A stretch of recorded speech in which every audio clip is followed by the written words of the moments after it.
Hi guys, welcome to my channel. My name is Binky, the real life brat star. And today, as you can see by the title, I want to talk about AKA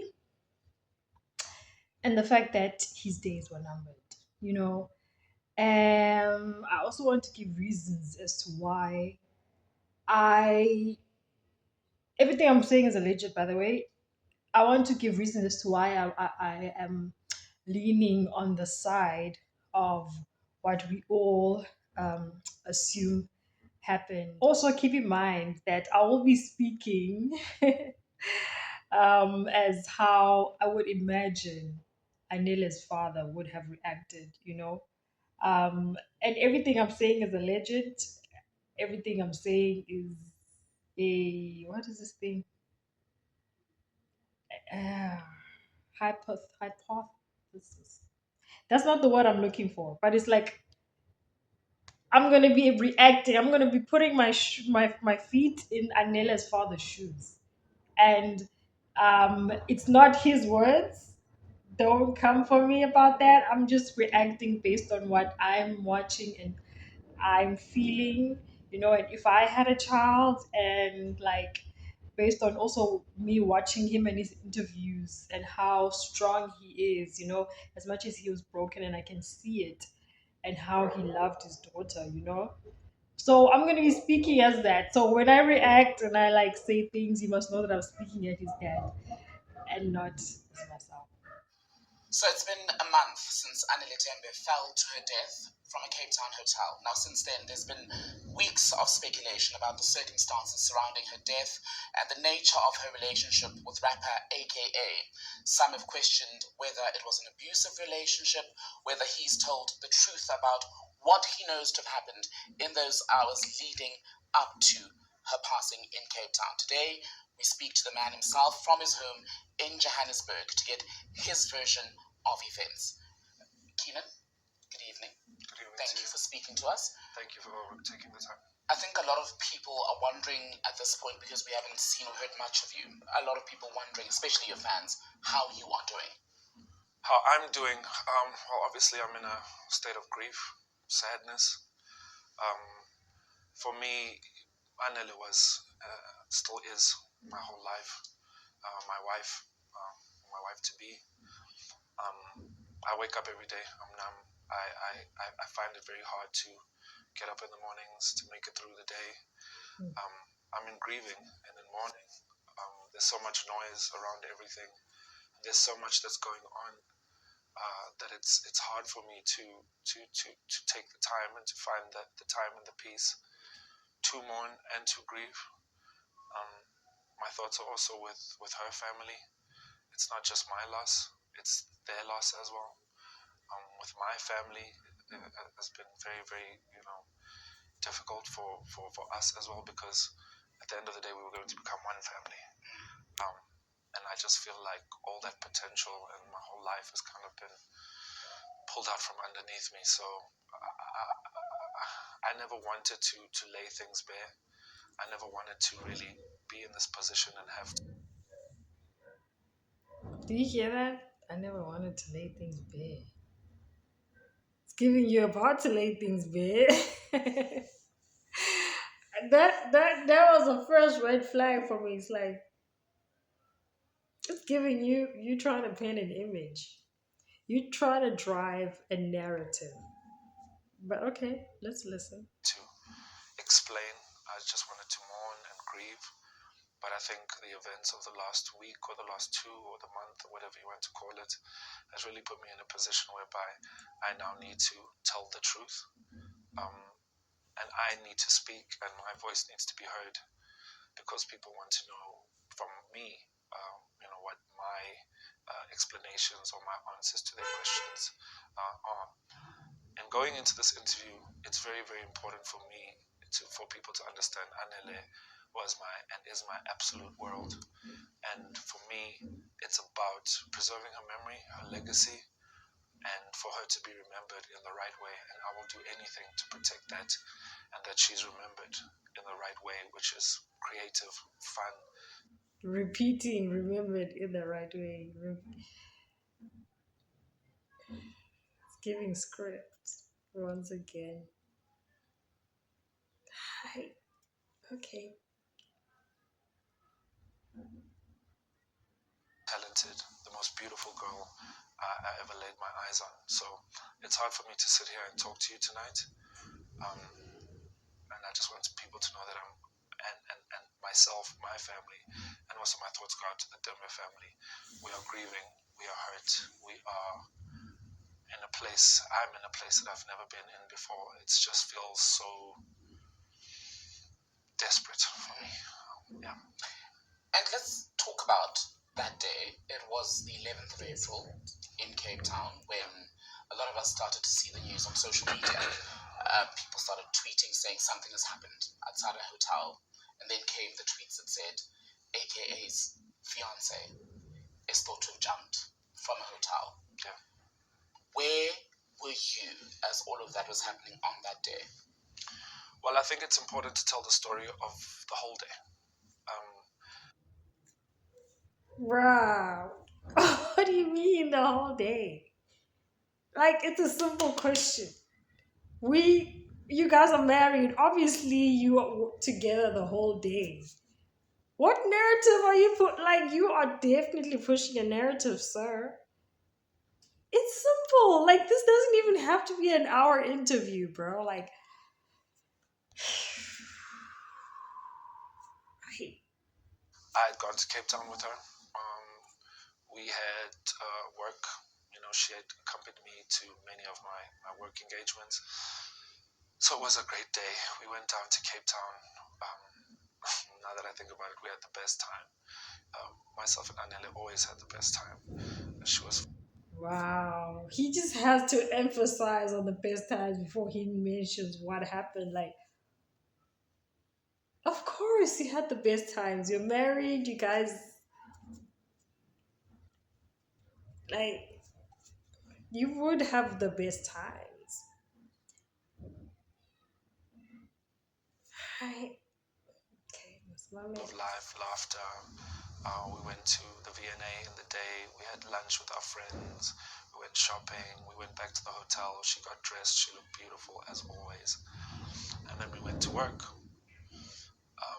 This is on the Saturday. This is on the Saturday night, Friday, if I recall correctly. And we went to work. We came back round about 11:30. So obviously it's curfew. We came back with some friends, and then the friends left.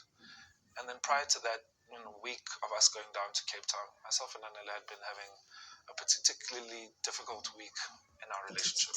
Lots of Particularly. disagreements, arguments, and so forth. But we felt that we had been kind of given some sort of reprieve. It was a good day, so we took it upon ourselves to say, all right, well, now we're together. There's nobody around. Change of scenery. Let's begin, talking about our relationship because we had, just become husband and wife. I just paid lower, I think 2 weeks previously. So we were looking at our lives through that lens. Lawal.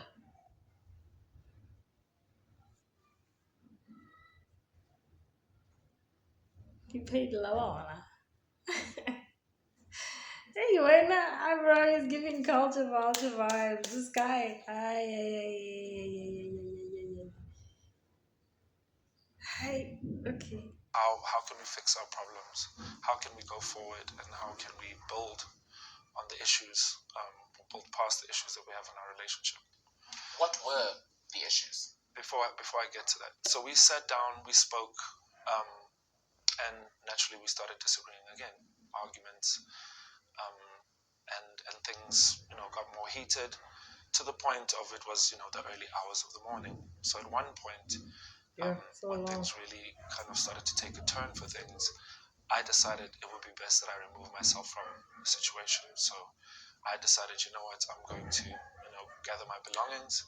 I'm going to leave the room, book myself into another room, and hopefully things will simmer down. Got to a point where we argued more, and she the thing that really breaks my heart, and I still, I have my ring, with me.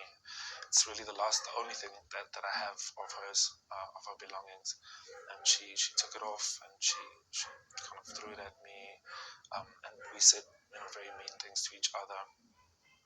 And so I left the room, came back to the room because I had taken her phone. And obviously, we continued to argue. And then things took a turn for the worst when, we had gotten to a point in the argument where Anele had kind of threatened to kill herself, to, jump off the balcony. She didn't say in those words, though. And I had called reception for security. And I kind of tried to remove myself from the situation again. And I think maybe out of Kind of tried to remove myself from the situation again. I wonder what that means. panic, I didn't want to be there or kind of feel that this was going to happen. I kind of wanted to remove myself from it, so I went to the bathroom. And when I came out of the bathroom, she wasn't in the room. So Yo, that was so cold. But let me listen. She wasn't in the room, and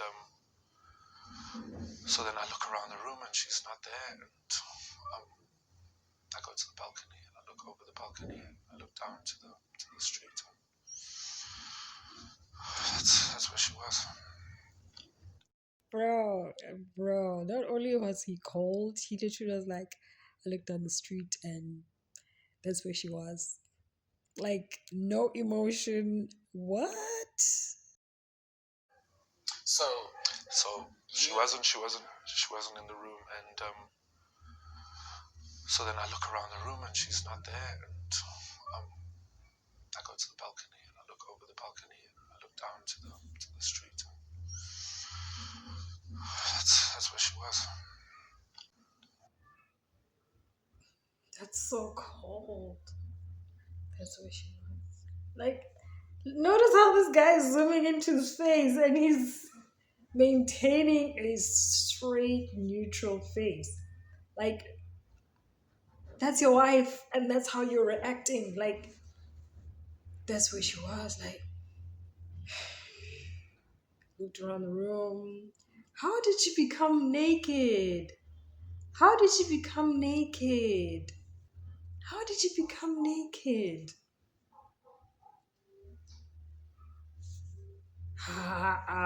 AKA Mani. Look at his face, bro. So you were in the hotel room, but not where she was at the time that she said to have jumped. The events are blurry because I didn't really lay eyes on her from the time I made the call to security. I kind of, the phone was over here and the balcony is over that side. So when I made the call, I kind of just tried to get out of the situation. I don't know whether it was during the time I was on the phone that she had jumped, or whether it was when I was in the bathroom, or whatever the sequence of events are. But that's how I remember it. So it must have been. What do you mean? You didn't hear no sound? Dog, it's just cap, bro. Like, imagine as the father watching this. But at the beginning of the video, you're trying to maintain her legacy because she's the most beautiful and she's creative and she. But the coldness of this is so crazy. A disagreement that lasted several hours then, because you said you came back from work, which you were gigging in Cape Town. So you get back to the hotel, you start to talk about these issues that I'd like us to get into at some point. From then to when she eventually, as we're hearing now, jumps from the balcony, which was like daylight hours, Yes. were you with her all the time, except for that brief time where, of course, you went back to the other room that you'd secured? No, I was in the room. The last time I remember seeing her was when she had walked past me from the door towards the balcony, saying she is going to jump off the balcony. She's going to kill herself. At which point I called reception for security to come up, because in my mind I'm thinking, well, I must be the reason that she's in this state, or she's very very upset. So I need some assistance. I need to call downstairs and see if somebody can come intervene. And I put the phone down. I went to the bathroom just to kind of take a breather, and when I came back, she was gone. What? Went to the bathroom to take a breather and she was gone? What? Bro, this is not no joke shit, dog. You is cap, bro. You didn't hear her go down? How did she become naked? You didn't hear the sound? How high were you allegedly? Naman, aka, supposed to. So I just, she was gone, and you're so cold, no emotion.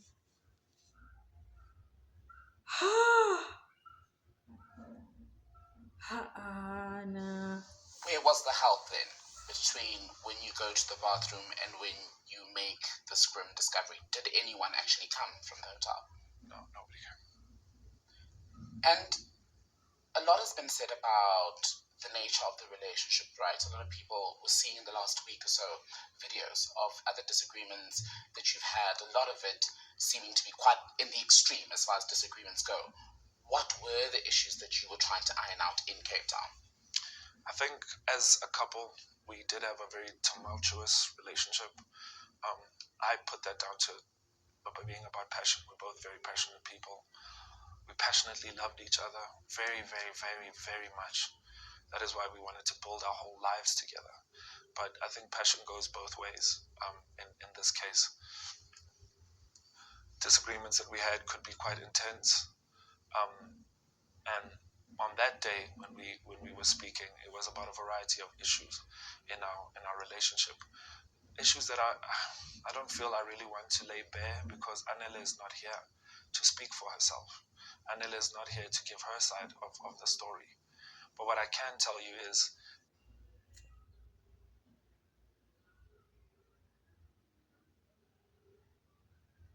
it was like any other relationship in which there were problems and issues and insecurities and just things that people, especially with our life, me being in the public eye, that were going on in our relationship.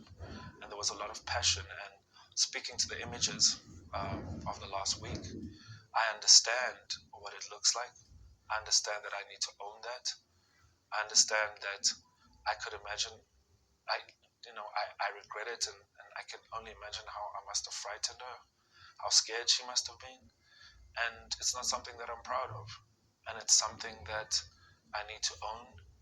And if I could redo it, or get to that point again, or go back in time, which is what I keep saying to myself about a lot of things when somebody passes like this. I keep thinking, could I have done something different? When somebody passes like this, and this is what the body language experts said, Paco podcast and show, like when somebody passes like this is your wife. You paid lobola, you said, for her. When somebody passes like this, like what? What, nigga? Like, I cannot stand his not genuine ass. I keep thinking, could I have done something different? Could I have done better? Could I have done this, or could I have done that? And that kind of torments me every single day. But I know that what I am not is an abuser. I am not somebody who would abuse Anele, because I Back to my agenda, back to my narrative. This, I don't really care about her. That's what it's giving. Back to protecting my brand. treated her like gold. She was my everything. and still remains by everything. I would wake up every single day thinking, how happy could I make this person today? That was my mission. And that for me is why I'm so heartbroken and why I'm so completely shattered, is because that big part, that piece, that center of my life is gone. So I understand how it looks, but I want people to know that I loved her with all my heart. And that is why she said yes to marrying me. That is why her family said yes to me paying Lobola for her. And that is why ultimately we wanted to build the rest of our lives together. And we'll go back to the hotel in a moment, but just on, because we've touched on it now, the issue of the videos. You say, yes, she meant the world to you. Yes. You cherished her, but when you watch the videos, I mean, I'll just bring up one where a man who is unidentified is in the room trying to subdue Anele, and Yes. you're presumably on the other side of the camera, and she keeps saying, you don't know what he's done or he's doing to me.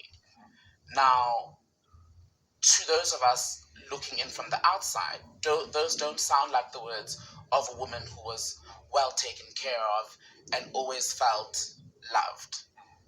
I can understand how that looks, and I can understand why people would think that way.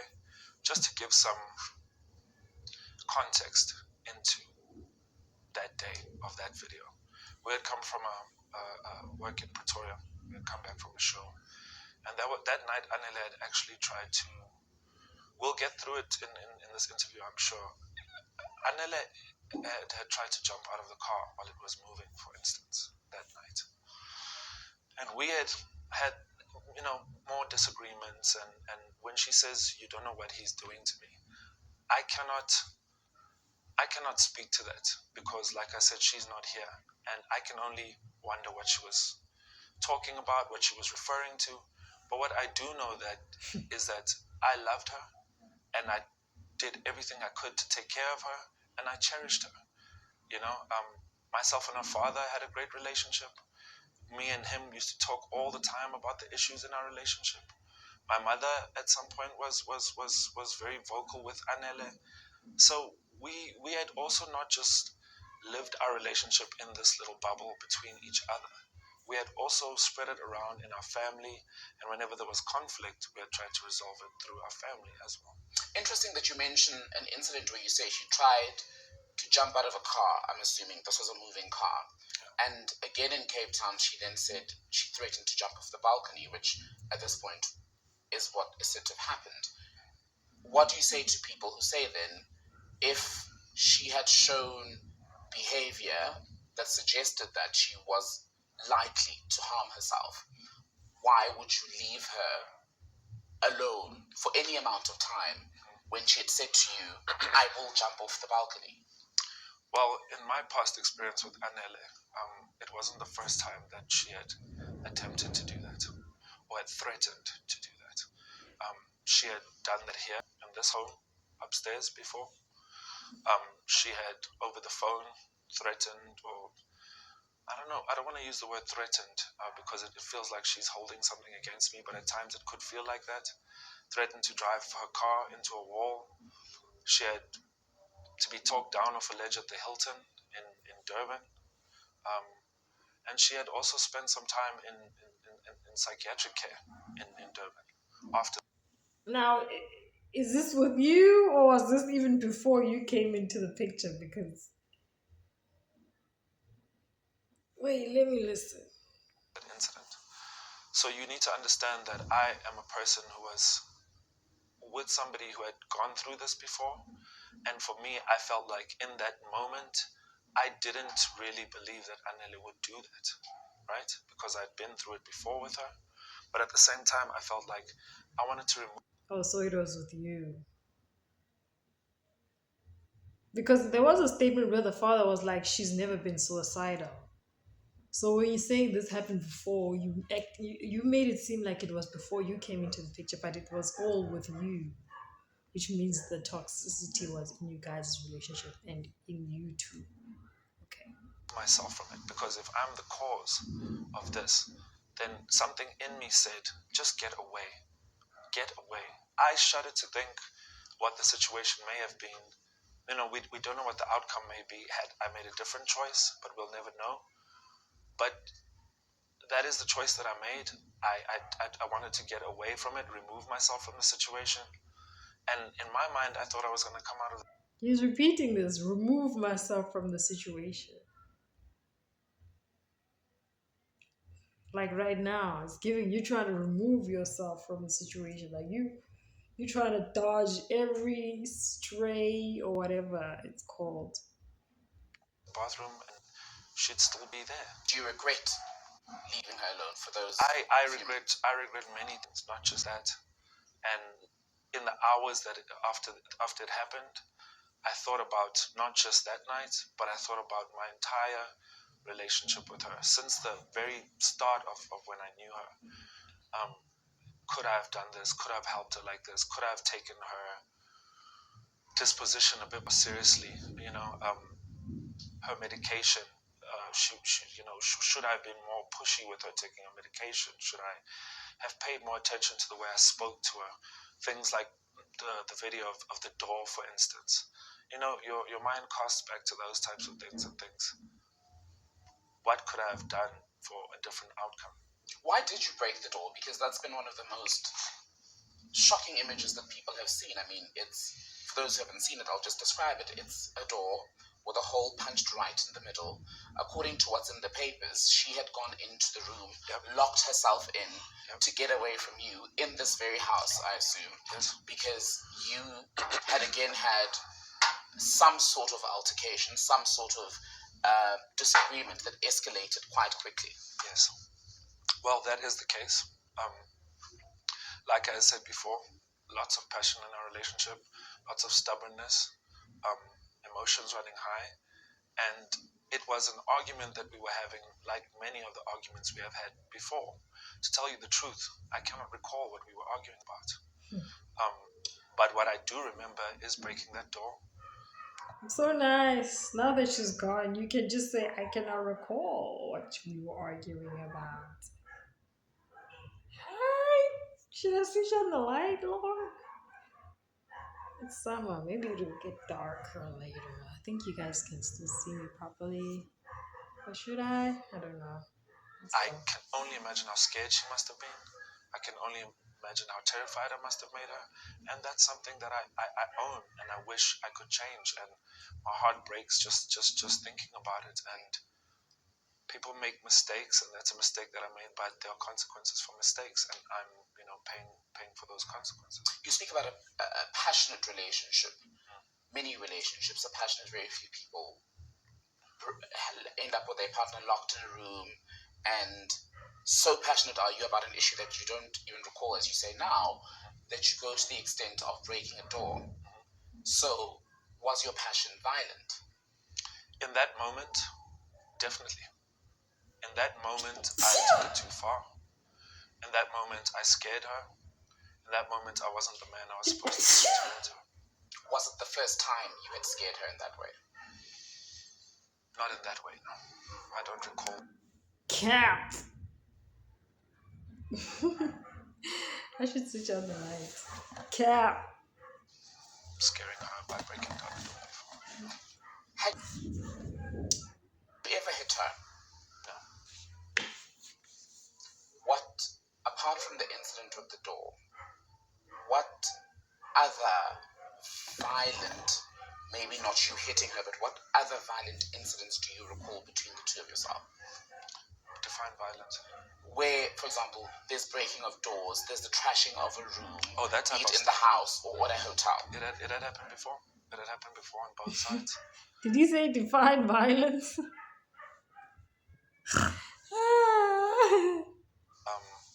Myself and Anele, like I said, were very stubborn, very steadfast, and could be quite volatile. Were there drugs involved? Drugs involved in our relationship? Did the two of you take drugs either together or as individuals? Well, for me, when it comes to the issue of drugs, I've been in the entertainment industry, in the music industry, for nearly 20 years now. Have I tried drugs before? Yes, I have. I can say that without question. On the part of Anele, like I said, Anele is not here, and I'm not going to speak and delve into that on Anele's part because my job is to protect her memory. My job is to protect her legacy. Protect her memory.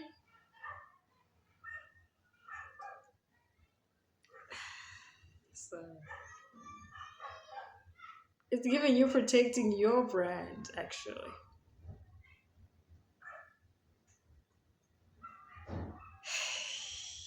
Okay. But I can only speak for myself. So obviously, being in this entertainment industry, being a musician for so long, you're exposed to these things. You're around it, and I have tried them before, yes. But more specifically, was there drug use during your relationship from your side then? Because you say you won't speak for her, especially on the days where No, there were these clashes. no. We went out. We would have a good time. We'd come back home. Most of the time, everything would be great. We'd smile, we'd laugh, and in those times where things didn't go well, things could get quite volatile.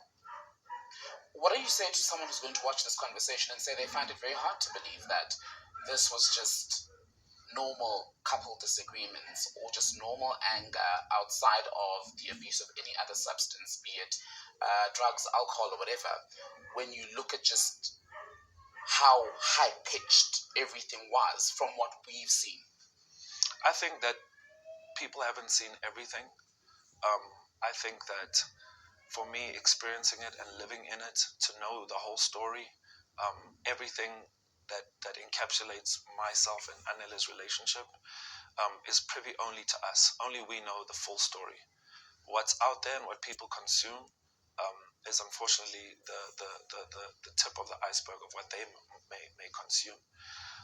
So I can understand them having that type of judgment or that type of opinion, but all I can do is tell the truth and how I live through it with my wife.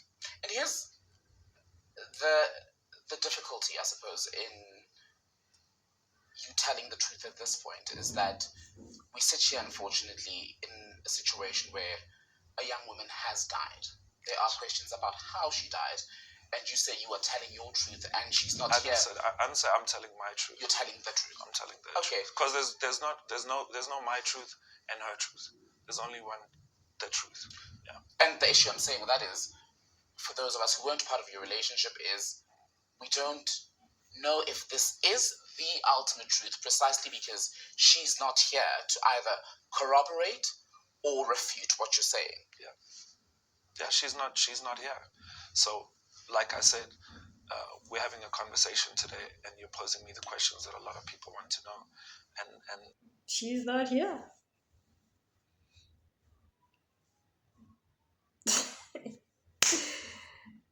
I never wanted to be in the situation where I have to lay these things bare. I am grieving, I'm hurting, I'm mourning. Worse than I can't do anything. I can't perform. I can't work. I can't do anything. Now I'm saying that because So that's what's important. That is what's important here. Your brand. You can't perform. You can't do anything. Not that you can't even have a second without you thinking about her and then crying. And then thinking about the crazy things she would do. And then missing her cooking. It's about your brand. Okay. I cannot function. I cannot function as a person without Anele. Anele was such a big part of me, of my existence, that I am still trying to come to terms with what my life is like without her. And that is really where I am. So, in amongst all of this noise, I found it that I need to sit down now, and it's been a month. And if it were up to me, I would take as much time as I can to grieve, or to give the family time to grieve. But that isn't the case because I'm a public figure. So I have to speak and I have to answer questions, and that's what I'm trying to do to the best of my ability. I wish Anele was here, but she's not. And you say, Keen, that Yo, I wish Anele was here, but she's not. Hi, Mo. Anele, that you guys had a passionate relationship, to use your word. Do you accept that it's quite possible to be in love with a person and equally be in a toxic relationship? I think that's possible, yes. Is that how you would describe your relationship? No. I would describe my relationship with her as loving. Um, we adored each other. We absolutely adored each other. Um, every day, I was so lucky because when lockdown started, I got to spend every single day with her for the last year, and I really got to know her on so many levels, and she was amazing. She was everything that I ever wanted. I don't know where I'm going to find another Anele. I don't know how to compute it. My mind and my soul doesn't know how to deal with. I just feel like I'm just floating from moment to moment, and it's a pain that I will change me for the rest of my life. I'll never be the same again. So to label it toxic, no. Did we have difficulties? Yes. But is it not possible for the two to coexist, the love and toxicity, when, yes, you've got the loving moments, which are great, but you also have the extreme lows, which aren't just the usual I'm not taking your calls. These are lows that involve the breaking of doors. They involve videos of a woman crying hysterically on the floor calling out for her mother. They involve, now we're hearing reports of her friends saying, in fact, what was going on was abuse. You're saying that's not what happened. But how do you, let me phrase it this way, how do you balance those two? Because you can't look at one Toxicity without and the love. other. Are you talking about toxicity and love? Like I said, it's possible to be in a toxic relationship and be in love. I just wouldn't characterize our relationship as that relationship that was toxic and in love. I believe that our relationship was one that we were building towards the future. It was one in which we took the ultimate step to be with each other forever, for the rest of our lives. And one that I put my marker in the sand and I said, this is going to be my life partner. And that is how I feel about it. I cannot reduce our relationship just to a toxic in love. It was a serious thing. It was my wife forever. So I feel like to draw parallels like that, yes, you can talk about the highs and the lows. And to the outsiders, it might seem extreme, but in our reality, we were 99% of the time in love, and things were amazing, and we were building a future together. She was in her early 20s, you're in your early 30s. Correct. A lot of conversation about the age difference between the two of you subsequent to her passing. Did that play a role in your differences in particular? I think it did, but it also enhanced our relationship. I think that it was perfect for us. She enjoyed the difference. She in what she was looking for in somebody. She was looking for somebody to settle down. She was looking for somebody who was kind of knew who they were and knew where they were headed. Um, and for me, I was so lucky to find a girl that was young and wanted to settle down. So I counted myself very, very lucky. But the age difference also had its shortcomings in, not just her, but me as well, in terms of patience, in terms of communication, understanding, love language, expressing each other. Sometimes we didn't get each other. So obviously those issues were there. You've alluded to her struggles to a degree with issues around mental health, right? Where you say she was on medication. Yeah. I don't want to misquote you here. Was there anything similar on your end? In terms of being under medication? Mental health wise, do you have issues that you're dealing with? Either depressed, either bipolar, that sort of thing? No, I don't have any diagnosis. I haven't been diagnosed with any mental illness. But then again, maybe there are people walking around who have these conditions and don't know them yet. I have sought, obviously, the help of a psychologist, and I've been doing therapy sessions. She says, I need to go on medication. I need to go on antidepressants now. Is a suggestion that she's making. But as far as while myself and Anele were in a relationship, I was never diagnosed with anything or taking medication for any mental kind of diagnosis or situation. Do you think you have an anger problem? At times, yes, I do. I do think so. I think that I can be over the top sometimes, and I feel like I'm a work in progress. It was something that we spoke about, myself and Anele, a lot of the time. We spoke about how do we resolve conflict in our relationship, um, and I always strived to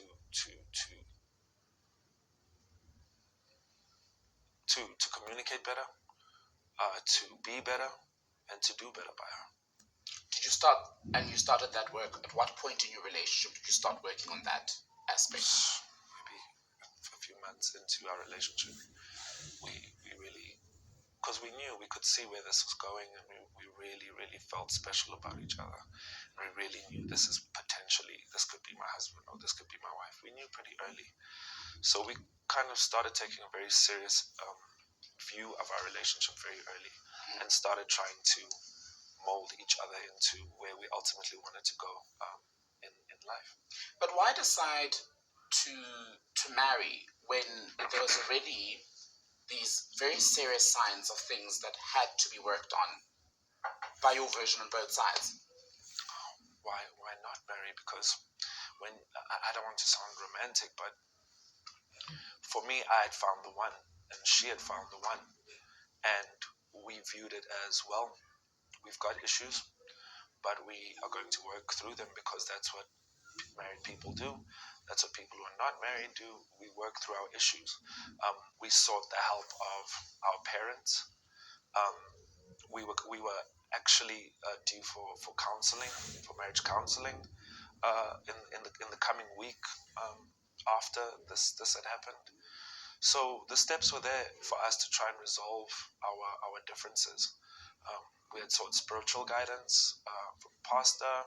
So we had tried to make those steps. Unfortunately, we didn't, get the time to do them because ultimately our lives together was cut short. And let's go back to ultimately, because that's where we started off. Cut short.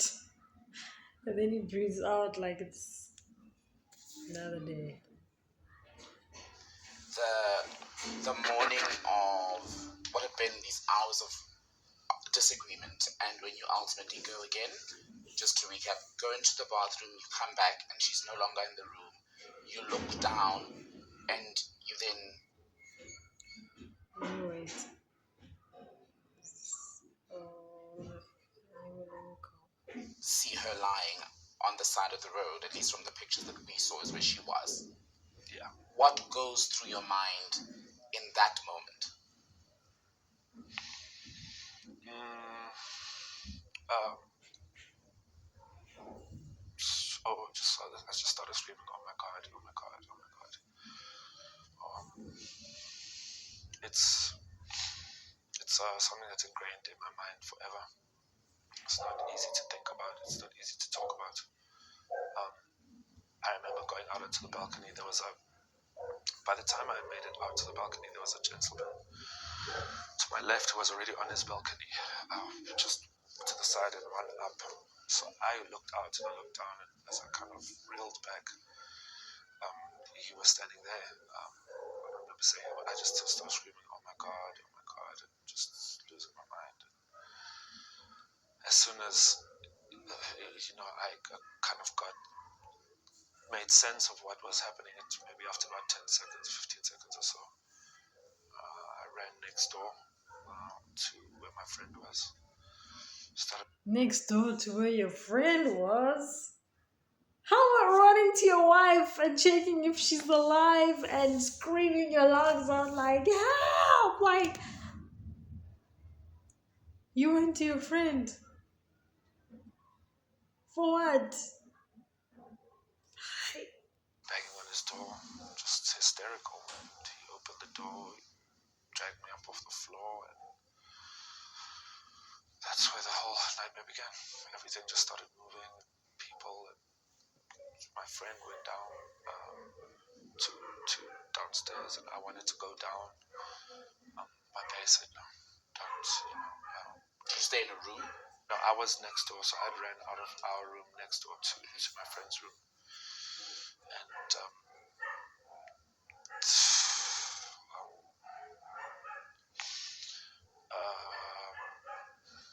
said she was still alive. So that made me go even crazier because I had seen her. So I started thinking, there's no way. We were staying on the 10th floor. There's no way she could have survived that. How about let me run and speak to her since she's still alive and go check on my wife? You still thinking?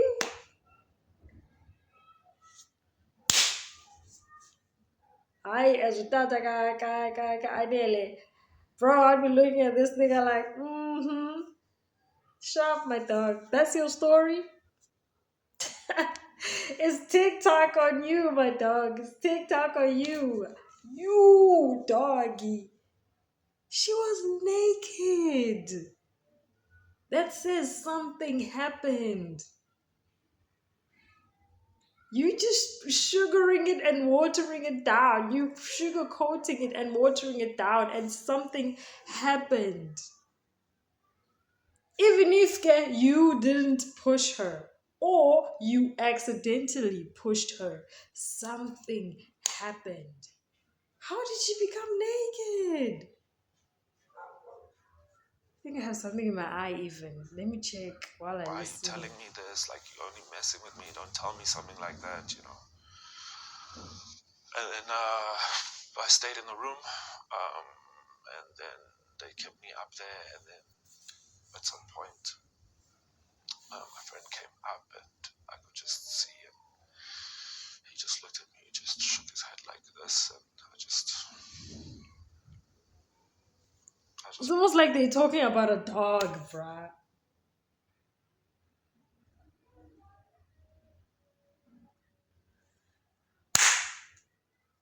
down, and that's what happened. And was it your friend who was then updating you on her being alive at the time when people got to her? One of them had gone down to the scene and had come back up and said, the paramedics are working on her, and she's still alive. And that it even made me even more crazy because how could she survive that? And now you're kind of giving me this hope, So in that moment, I'm just totally disorientated. So now when he goes back downstairs, now my head is thinking, oh, please make it, please, can she be alive, please? But I knew in my heart I'd seen it, and in that brief moment that I'd looked over, and it just was so horrifying for me, and just to see her like that, it was, I don't have the words to describe it. And then he came back up and he told me, shook his head, and that's when I knew she was gone. Do you remember who, outside of your friends who were at the hotel at the time, who you called first? I must have. The first person I called when everything had settled down, I think I must have got on the phone for the first time. I must have spoken to my father, or my mother. No, I didn't speak to my mother. I spoke to my father. They had probably called and said, because my father lives in Cape Town. So at the time, remember, I couldn't find my phone. Remember? I had said, I'd come back into the room.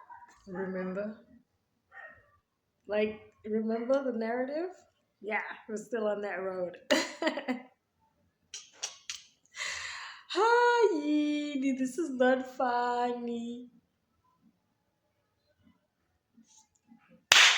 Nigga, and I'm a billionaire, you gonna do my child like that? Like she's a dog. Your friend is, it's not even a thing of friend. Sit down, I have to tell you, let me speak to you. Like, it's like a, no more. What is happening? Kanye Kanye. To look for my phone. So I couldn't find my phone. And so therefore, when I went into the other room, I still didn't know where my phone was. So I don't remember even having my phone. I remember just somebody passing me a phone and saying, your dad wants to speak to you. And Anele's family, how did they find out that she had died? I think my father had called her father I think he went out into the corridor because I had said to him, "You need to tell somebody needs to tell," and I thought that was the right thing. He would have to call. I've never spoken to my father about that call, but I believe it was him. So he came to the hotel, your My father. father came to the hotel. Yes. And what was the conversation between you and Anele's family the first time you were able to speak directly, and how soon after her death was that? Well, after I'd gone to the police station, the detectives had come in to ask me questions, taking pictures of I had to take my shirt off, and they were taking pictures of my hands to see if there were any marks or under my fingernails, stuff like that they had to do. And then they took me to the station late at night, and they made me strip and looked, and they did all of that stuff. I went to a different place to stay. My obviously my family had flown in by then, and my friends, and they had arranged for us to stay at a different place. So when I got to that different place, the next day her family was flying in from Durban. So this is Sunday night, so Monday, two of her uncles, her sister, I think two of her sisters, came they had to identify her body. And after doing that, my father, I think, was there as well. They did that, and then they came to where we were staying. And we sat down and we spoke a little bit about, condolences and so forth. Obviously, they were visibly hurt, as they should be. And then I brought it up. I said, guys, I think I need to also, because they weren't asking me, but I felt it was like I had to tell them what had happened. So I told them what had happened. They were not asking me. That I can sassy. The dad is like, I already got this, nigga.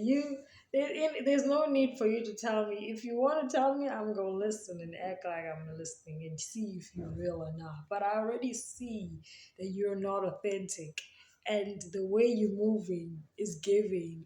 There's something more to this. First of all, why was my child not dressed? Second of all, why didn't you run down to check on her? Why were the other random people helping her out and you are there with your friend going to check on your friend? Running on on TV to see your daughter lying there covered in foil, it's quite a traumatic experience, and at the time we did not have any details other than that she's fallen. One was beginning to think who was there at the time she fell, and were told that she,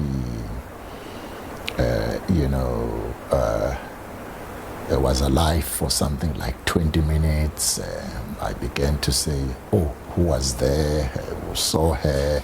So there were many questions which added more pain to the whole experience. So it was quite painful, yeah. And why are you now bearing it all? As you said, I want to maintain her image, but you're bearing it all. You're making it seem like she was this druggie who was out of control, who was mentally unstable, and she just fell off the 10th floor at a hotel. Nigga, if I was a billionaire, nigga, I would do the same, nigga. You gonna try me like that, not even giving me the respect of letting me know what happened to my child before she left, like the honesty. And okay, if I just still decide to go after that, then I'm gonna have to edit this and remove that K word. But if I still decide to unalive you after that, then at least I'll respect you. And you would also know you deserve it because you took a life from someone who didn't deserve it. You know what I mean? So,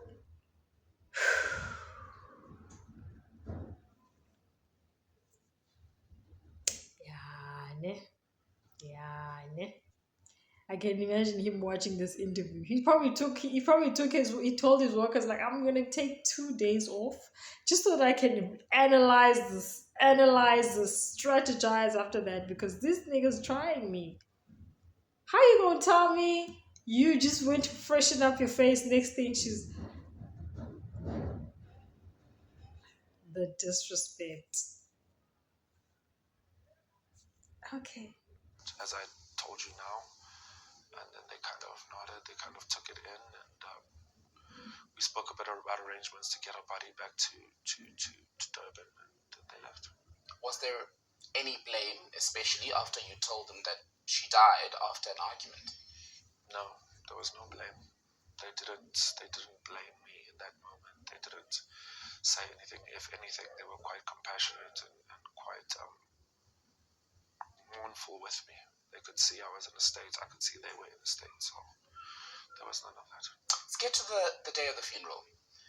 Anele's father had a written tribute that was read out by a close family friend. In that tribute, he then says that she was not suicidal. He did not know her to be suicidal. Without saying that she had been on drugs, then makes a point about young people and drug abuse. Why do you think he made that comment? Well, I can't speculate as to why he would say those things. I can't speculate as to why that was his statement. But what I do know is that I think culturally, for what I can think of, I think culturally, mental health and depression, especially suicide, culturally in terms of the family as well, it's taboo. It's a no-go area. It's something that won't happen to our child. It's something that couldn't have happened. But I also know at the same time that he was well aware that Anele was on medication. We spoke about it many times. We had spoken about her sometimes getting off her medication, not being on her medication. We had spoken after she had spent a week in a psychiatric hospital in Umhlanga. So he was well aware that she had stayed there for a week. He was aware because me and him spoke at length about her suicide attempt in Durban. He was the one who picked her up from hospital. So But you forget to mention that this is all happening while she's in a relationship with you. However, her father is saying she didn't have this type of behavior before you came into the picture. Because that's what I was also trying to figure out when you were saying that she had tried to commit suicide. But when you're saying that, you were saying it like it was before you came along, like she's had these issues. But she didn't. It's only because she's being with you now that she's committing suicide. Yes, maybe she may have had these mental issues before, and was probably going through therapy through her father's side, but clearly being with you triggered it to get to the worst, and we don't know what may have happened to take it there, you know? we had spoken many times, and it wasn't just us. My mother had sat down with me after the Hilton Durban incident, and had sat me down and said, "Son, are you aware? Are you aware of what this is going to take, and are you prepared to go the distance with somebody who, with a condition like this? Do you understand it? Are you educated enough on the subject?" And I said, "Yes, Mom, I will do anything for her because I love her, and the way you raised me and the way I was taught is not to abandon somebody when you love them. How could I do that?" So I stuck it out, and as it pertains to her dad and what he said at the funeral, he knows these things. We've spoken about them. So to say that he didn't think she was suicidal, I don't know why he said that, but what I do know is that he was well aware of those things that I've just listed. And on the issue of the drugs, why did he make that point? You say you are not currently abusing any substances. Yeah. You were not on any drugs during your relationship. Yeah.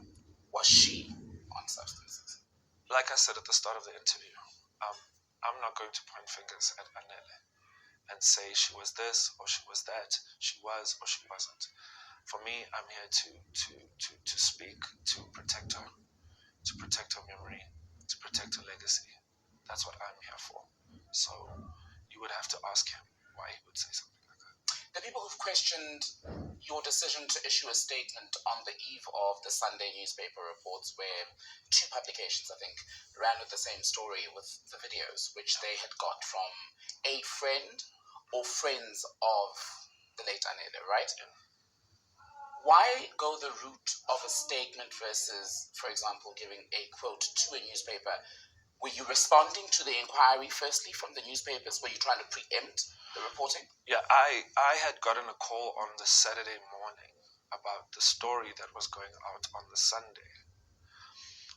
So I gotten in touch with a member of my team, and I told him, look, this is what they're saying. So what do we do? Upon a lot of our own kind of piecing of things together, we believe that it is someone. I don't know who, but they've unlocked Anele's phone, right? And the papers had been sitting on the story for weeks, actually weeks. Not it wasn't a. I mean, also when you go to print for a story like that, as I understand, you print on the day, on the Saturday, and then you go to paper. So to ask me in the morning, for me it felt very orchestrated, and a lot of what's going on in the media and also in the inquest um, feels orchestrated, and feels like there's ulterior and kind of Orchestrated by whom? And ulterior for what different forces at play. Because for me, I thought, let me put the statement out to preempt and to address what's coming out in the papers tomorrow. I also felt that a quote wouldn't do it justice. I wanted to state my claim and say what I had to say. You're asking me. My question was, who A would lead to the publication of these stories Yes. with an agenda, Yeah. and B, what would they have to gain? People who want to blame me, people who want to make me the person responsible. That would be the motive. And the gains, there are no gains in a situation like this. Anele is gone. We can never bring her back. So I wouldn't say it's gains, but I know there's a lot of trauma on all sides. I know people are grieving, they're mourning, and I can't understand their process. But what I do know is the people who are providing the papers with these, videos and these clips, the timing of it is something that I'm paying attention to, because when Anele was here and things were great and we were in love, but now it's she's gone. It's all in the papers. It's in the media. My character is being brought into question. So I just question the timing of it, and also the timing, of. What do you mean? Question the timing of it. You're the husband. You shouldn't even like. You shouldn't be surprised when people question you. You were the husband. You were there. That's the second thing.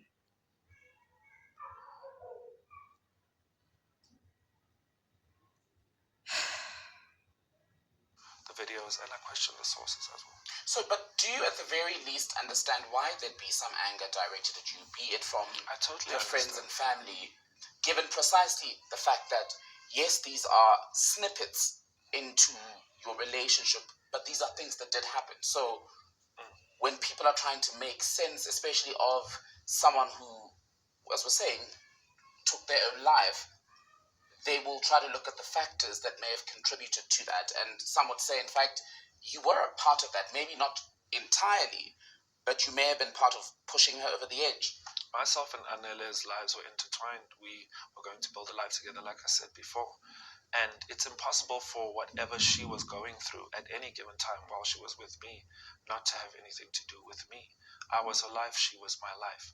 However, it's important to look at things in the whole context. Anele had attempted suicide before. Anele had spoken about it many times before. And people. With you, Not previously, but with you. In a relationship with you. Got you. People know this. So when those things had happened, you know, there was no blame on me then. There was no outcry against me then. But Anele made that decision. She took her own life, and I'm here to grieve. We all grieving, and She took her own life and I'm here to grieve. We're all grieving. Hi boss, Anna. Insensitive. The way he's just removing himself. He's like, remove it from me. I don't want this no more. I'm trying to move on and build my brand and perform. And were you trying to use her to be relevant as well? Because as soon as you would marry a colored girl or a white girl, right now you would be irrelevant, and you know it deep down. Hey, however they want to express their anger is not up to me to dictate. I can just interpret it the way that I'm interpreting it. At this stage, do you personally take on any kind of blame, any kind of accountability for where she was mentally at the time of her death? I think it's impossible not to feel part and parcel of her mental and emotional state, especially if you're trying to build a life with her and become her husband and you're headed that way. But I think it's very important to also realize that Anele had a life before me. Anele was Anele before she met me. Also within our life, Anele had her own life, her own friends, and she was her own person. She was strong-willed, and you couldn't force her to do anything that she didn't want to do. So, for instance, even when you talk about drugs and you talk about abuse and so forth, you couldn't force Anele to do anything that she did not want to do. Anele made her own choices. That was the type of woman that she was, and that's why I loved her so much. But it was also the sense, at the source of a lot of difficulties that we had.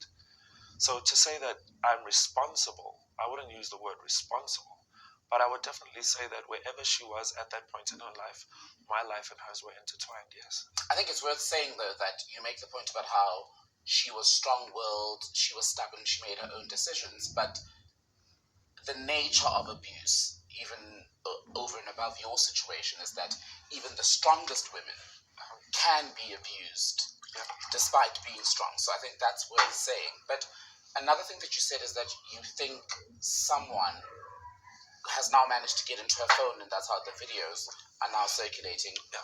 But what we read was that she sent these videos to her friends because that's how terribly afraid she was of you. So how can you say for sure that she did not share the videos of her own accord with her friends? Well, as I had read the article, it said it was an activist who does not, a GBV activist who does not want to be named.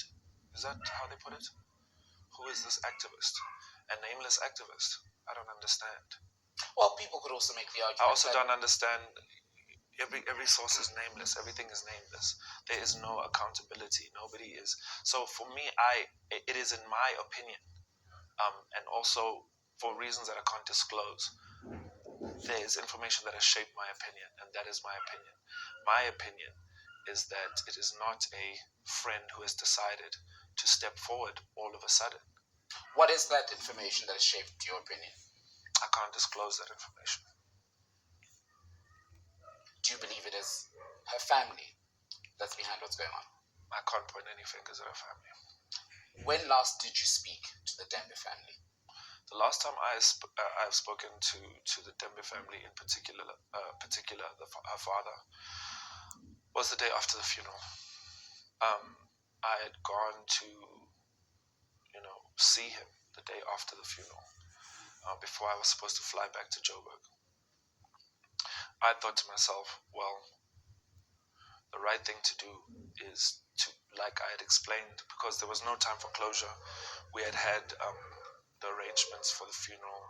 We had had the arrangements for, everything, it was hectic, flying her body up, all of that stuff. So we didn't have the opportunity to sit down. So I took it upon myself to say to him, Baba, listen, let's sit down tomorrow if you can, if you're willing to meet and if you have time. And he said yes. So I went back to their house and I sat down with him and I looked him in the eye and I attempted to give him the closure of what had happened. What was the closure? Was it you recounting the events of the day his daughter died? Well, for me, if I was a father, which I am a father, if something like that had happened, I would want the person who was with her to come to me and explain to me exactly what had happened. So I felt like I shouldn't just, it's the end, it's the funeral, and off I go into the sunset. I need to go to him. He gave me his daughter's hand in marriage, so therefore I need to go sit with him and explain to him and recount to him the events that led up to this tragedy. And what did he say to your explanation? How did he receive it? He received it like a grieving father. He received it like a mournful father. He was upset. He was sad. He was heartbroken, and so was I. What do you mean? Upset. Upset more towards sadness and heartbreak, or upset more towards not quite furious, but leaning towards anger? I would say upset in the way that you've just lost your an amazing, beautiful child that you've kind of, has gone into the world, and you've tried your best to raise, and this tragedy has occurred, and you're upset in the way things have turned out. It's hard to pinpoint to say he felt like this or he was leaning here or leaning here. He's shattered, just like I'm shattered, just like her family's shattered, just like my family's shattered. In your statement that you've issued, you refer to innuendo both in and around the funeral, but also at the service itself. What were the comments that you found troubling during the service? For me, it was at the time I didn't understand it. I think I have more clarity on why. I can only, like I said to you, I can only guess why. I have my own opinions why, but the innuendos were the ones of that she did not commit suicide. Also, the police minister being there, speaking, I didn't understand that. I can understand, maybe he's a friend of the family, but the way it was done, I felt like there was kind of an undercurrent of something didn't feel right to me. Explain why that. Yeah. Yeah. Basically, he was flexing on you. There was just a little subtle flex. He's such a subtle, like he's such what is the word? My vocabulary is not even that good. His daughter loved reading though, and I remember they were interviewing him, and he was talking about how the school that she went to, they turned it into her name because they want her legacy to carry on. And so beautiful. He really loved her child, and he was very heartbroken there. um but what I've realized is that he's very wise, and I think maybe it also comes with age. He's very well spoken. He's such a gentleman, actually. Yeah, he gives gentleman vibes. He loved his daughter. Like the pictures with his daughter, she's always sitting on him or he's carrying her. Like that was his princess, and it's really heartbreaking. You could see like he even wanted to shed a tear, but because he's such a real Zulu man who's strong and like masculine, very young looking actually. They are beautiful. Even his daughter's gorgeous. The father, he looks like he hasn't aged. He's very good looking for his age as well. So yeah, man, he was basically flexing Bafam on you, aka but look who I know. So even if something happens to you, it will not go anywhere because I know this guy. Allegedly. Especially because not everyone watched the funeral and heard what the minister said. Yeah. What were you told about his presence, And what did he say that makes you now look at his presence with some degree of suspicion? Well, I think it's strange for me because I am, was her husband. I paid lobola, right? So I thought that I would have an opportunity to also speak at a funeral to pay tribute to her, and I communicated that to the family through the person on my side who was handling things through to the family. And I got there and I sat down and I opened the book of the memorial, and my name wasn't there. Were you told it would be? I was under the impression that I would be able to speak. I have a full eulogy written out. How would they let you speak, bro? You didn't even care for their child. You were like, she was gone. I just went to freshen up my face, and then she was gone. The dad could sense that you a cap ass ninja. I don't know what this thing is, but it's like there's a lash inside, but I don't see it. Her dad was like, you cap, bro. Her dad was like, you cap. And you're not about to come here and act like you somebody and think I'm going to let you slide. Like, speak at my daughter's funeral and weep. You may be the. No, sir. And he's a billionaire. He probably already figured it out.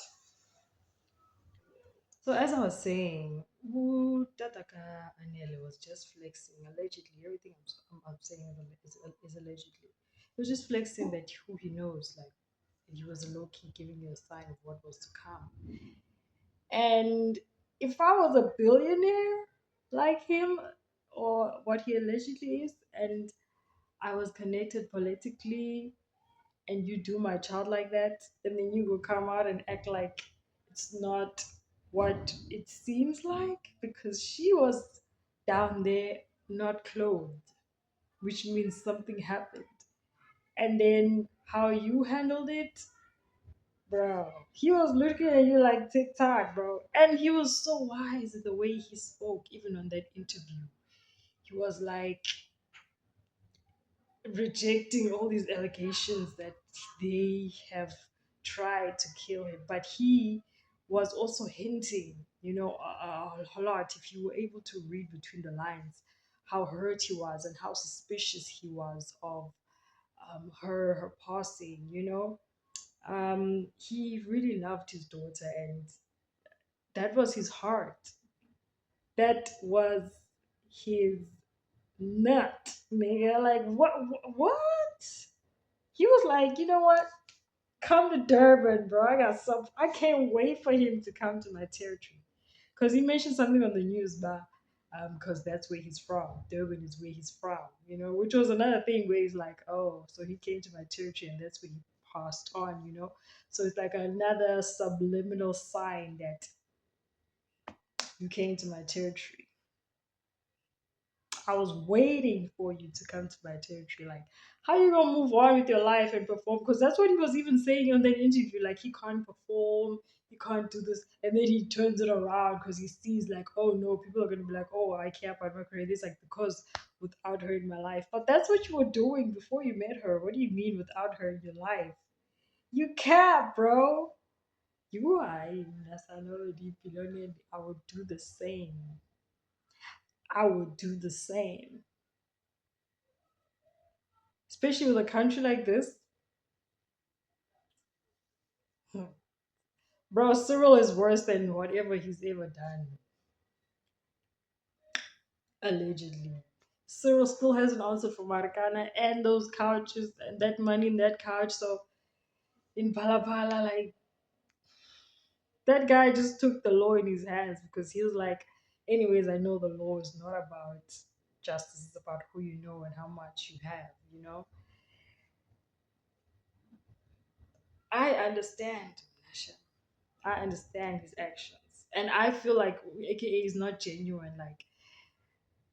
Like he just leans on the black culture to be relevant. But I think he low key doesn't really like us, because it's like I watched videos in the beginning. It seems this was in the beginning of their relationship, and they were asking, these videos with this TikTok thing where this they ask you questions and then you point at each other like, who's the most romantic? Who's the funniest? Who's spoils? Who is grumpy when they wake up? And they were doing that video, they look so genuine and happy. And then there was another video where she is cooking something and she's telling him to taste it. And then he was so rude, like, shut up. And I was like, is that how you talk to your women? Like, or is that how you are to her? And because she's young, she probably doesn't even know how to distinguish that, no, I can't be talked to like this, you know? But, and then later on now, it changed, you know? So I wonder, like, what happened? Yes, so my point is that he's not genuine with AKA, and he seems like he's leaning on our culture, because I mean, for relevance and for him to stay something in the entertainment industry. Because I remember he was dating Wonang, and then after they broke up, I didn't like how he spoke about her after that. He shaded her, and then he mentioned like he was dating her for 2 years, and he still hasn't seen. He mentioned something like it took her 2 years for him to see her natural hair, or he dated Bonang for 2 years and never saw her natural hair, something like that. Like she always wore a weave, you know. Excuse me. And that exposed him as a typical colored, the ones that always have to mention something about hair because of the apartheid mentality, or you know, yeah, the apartheid mentality that they still have because they obviously live amongst, other colored people, and these things rub off on people, just like light skin, mentality and privilege, and holding people at a higher standard because they um, have pretty privilege. Do you understand what I mean? So he when he said that, he exposed his true colors because he's looking at women wearing weaves and probably wondering like, whether you're gonna, like, why is our hair such a big deal for you and white people, colored folks and white folks? Like, why do you want all of our hairs to look the same? We are different people. We come in different shades and in different textures of hair, eyes, as just a human race. We are different people. We all not going to have the same hair. Why did he mention that? Because he's a typical colored.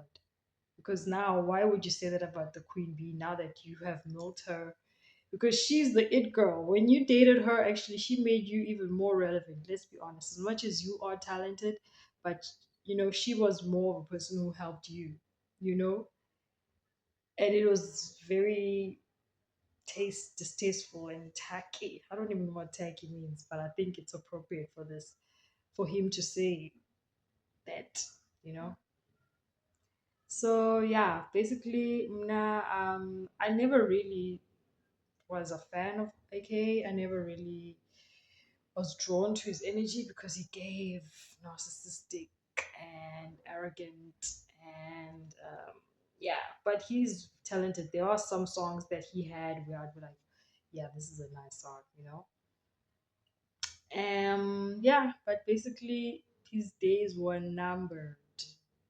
That dad just, from when he saw the news, he heard, he's like, TikTok, my dog. TikTok when I'm a billionaire anyways. Like what? But yeah. It's not a funny matter, okay? It's just that obviously I'm gonna be positive about it. Um I do hope you guys enjoyed this video. And I also hope to hear your opinions in the comment section. Do subscribe to see me again when I post my videos. And yes, see you next time. Mwah.